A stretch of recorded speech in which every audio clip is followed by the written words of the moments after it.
Assalamualaikum warahmatullahi wabarakatuh. Bertemu kembali bersama saya Dimas Lutfi Prayoga di mata pelajaran dasar-dasar fotografi.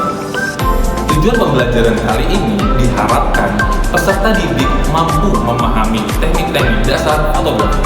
Untuk tahu lebih lanjut, mari kita simak video berikut ini. Memahami segitiga exposure pada teknik dasar fotografi, kita harus memahami segitiga exposure. Segitiga exposure adalah istilah yang merujuk pada tiga elemen dasar pada exposure, yaitu ISO, aperture, dan shutter speed. Ketiga elemen ini sangat berkaitan dalam masuknya proses paparan cahaya atau sinar dalam kamera. Sebelum mencapai sensor gambar atau proses ini disebut exposure. ISO adalah tingkatan sensitivitas sensor kamera terhadap cahaya. Semakin rendah nilai ISO, maka hasil foto akan semakin gelap. Dan sebaliknya, jika ISO semakin tinggi, maka semakin terang gambar yang dihasilkan. Namun, apabila semakin tinggi nilai ISO, maka semakin noise gambar yang ditandai dengan bintik hitam dalam gambar. Begitu juga sebaliknya, jika angkanya semakin kecil, maka gambar yang dihasilkan akan semakin jernih. Sehingga apabila mengambil gambar, diusahakan untuk mencari cahaya yang terbaik, buatan ataupun alami, seperti cahaya matahari, untuk mengusahakan nilai ISO akan tetap semakin rendah. Aperture merupakan bukaan lensa yang dapat diukur dengan nilai f, atau number menunjuk seberapa besar diafragma lensa terbuka. Semakin besar bukaan lensa, maka semakin banyak cahaya yang masuk ke dalam sensor kamera.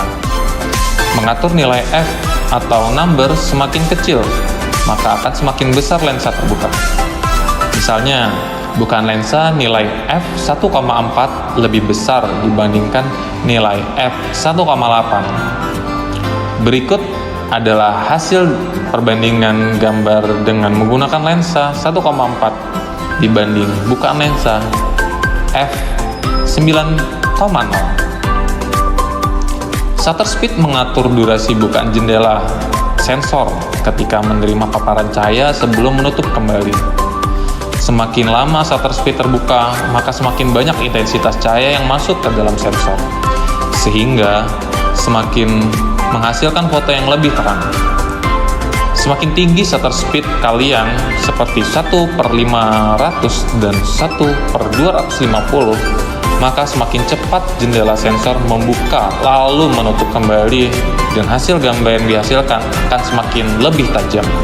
Sebaliknya, jika menggunakan shutter speed yang rendah, maka efek yang ditimbulkan adalah efek shaking atau goyang. Akibat kamera yang menangkap foto butuh waktu beberapa detik untuk memproses gambar.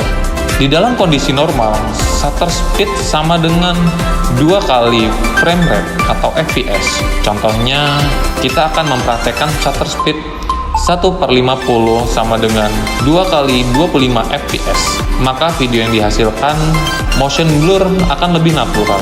Kondisi cahaya minim atau low light shutter speed sama dengan 1 kali frame rate atau fps. Di sini kita akan mencoba menggunakan shutter speed 1/30.